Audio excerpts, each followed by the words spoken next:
Hey there, everybody. Thanks for joining me for another one-man review. Today I'll be taking a look at Fuck This Class by Marista Patrinos. Patrinos. I reviewed another Patrinos book that I picked up also with this at Mocha, and it didn't have the full first name, so I'm glad we have that now. Maritza Patrinos. This is a really cool book. You can see like how much the physical making of it is important to the book itself. So it's supposed to look like one of these composition books that you write in, obviously. And I really like this kind of crappy binding on the side where it's like stapled this way instead of like through the book and then taped together. That really makes it feel like one of these books. And then this is printed at the Rhizo Lab, the SVA Rhizo Lab in New York. But the cool thing about the Rhizo printing is it really does a good job mimicking the look of old dittos.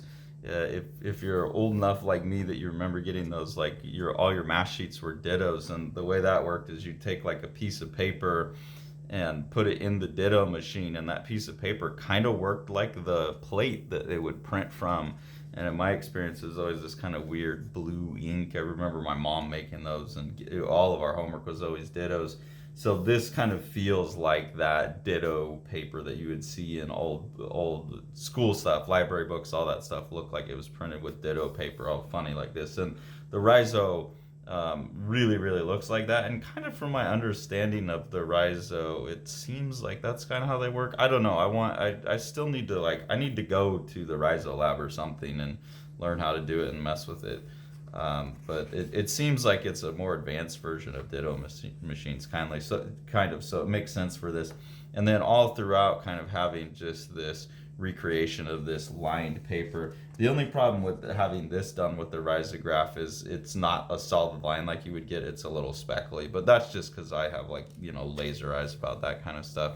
So I think it's a really cool thing that it feels like you've picked up someone's book, except for the fact that the white goes out. What the fuck? Like if that had just been written on there, it more look like it was written on there with a Sharpie. It really would feel like you've picked up someone's book that they left behind.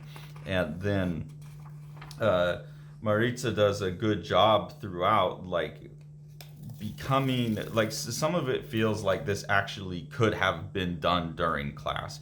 I don't know if that's the case. It's a book about depression largely, but there's so much like formal stuff in it that it feels like a journal comic. But that the journal's happening in class live, and there's things like right here where it says I'm pretending to write down the homework right now, that really makes you feel like you're in the moment with the artist as they're producing the pages, that you're looking at them as they were made in class. I don't think that's actually the case, but it's a nice little fiction to help sell the book, and it really draws me in as a reader in a different way that normally diary comics kind of push me out and make a barrier.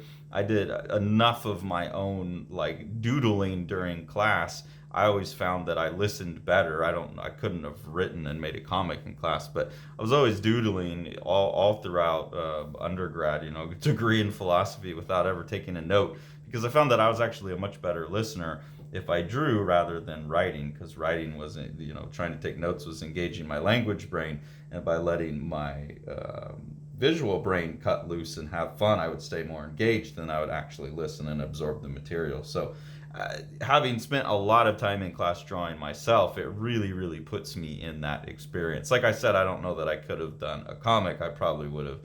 That's too much engagement of the language brain. I wouldn't have learned anything. But there is a sense by the end of the book that like the artist also kind of just barely got through and like didn't really care for this particular class, and that seems to be part of the story as well. There's a lot of between the lines suggestions of what the content is in this book, which I also enjoy. This page here is just an imagination of a bunch of very hilarious ways to die.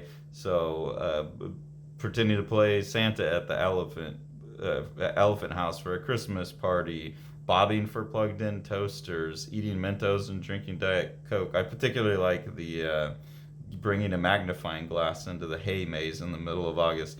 So just those kind of really creative ideas about how to die, and it shows you what creativity is, right? The ability to kind of make these leaps that no one else would make.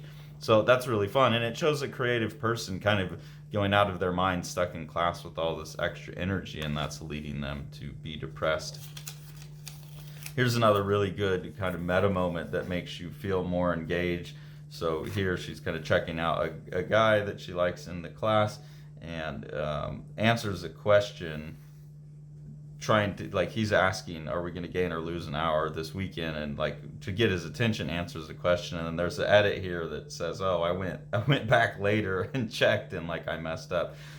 So that idea of like this all happened in class and this happened afterward is funny. The only thing that kind of doesn't work in that setup is, I imagine, if you given the rest of the book, there's never like a empty space left.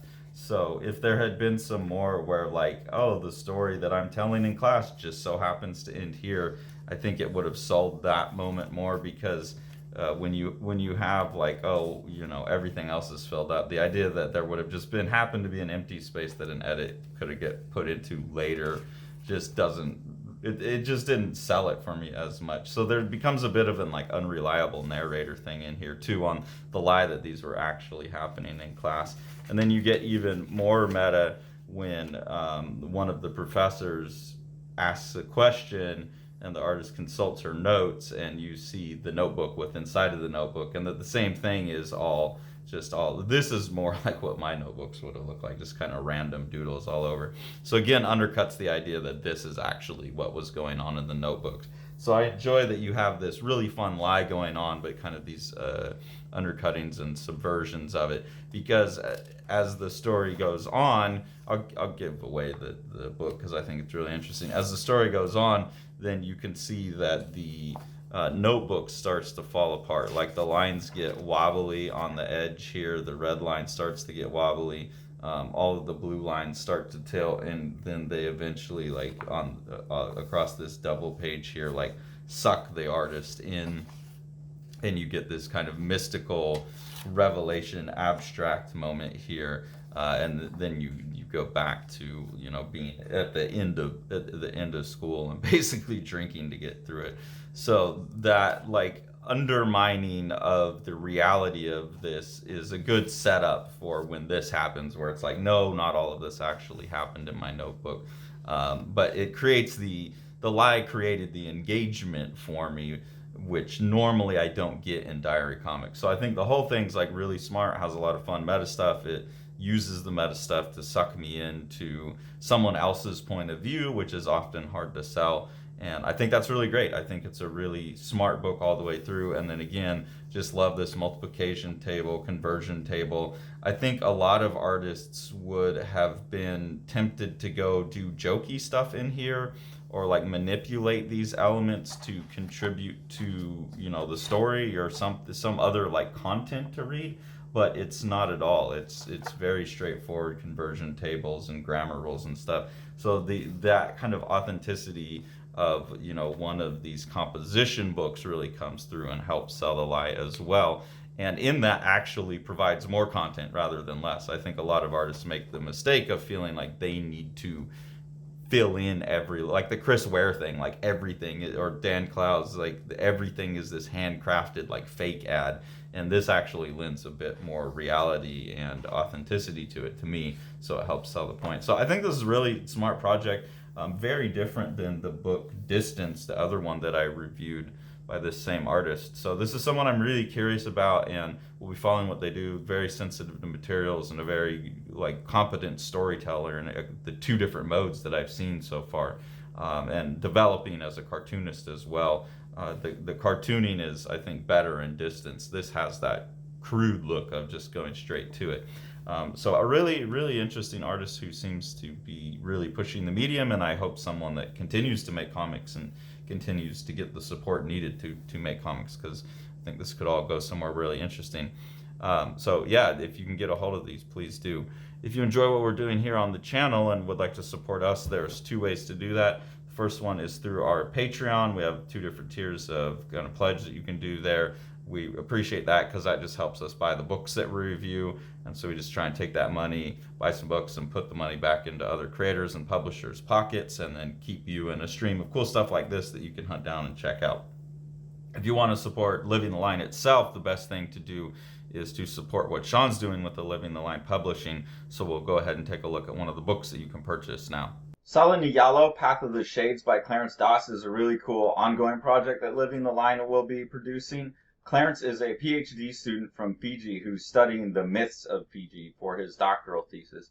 And part of that study project is that he's producing these comics. They're kind of like Hellboy, where there's these little short stories that capture all of these different mythologies. But then he's using that to wrap the project into his doctoral thesis and then provide educational material where people can come to these comics. You know, they don't have to read his PhD thesis. They can come to the comics and get a more consumable version of the mythology of Fiji. Thanks for following along. Take it away, Jack. Yes,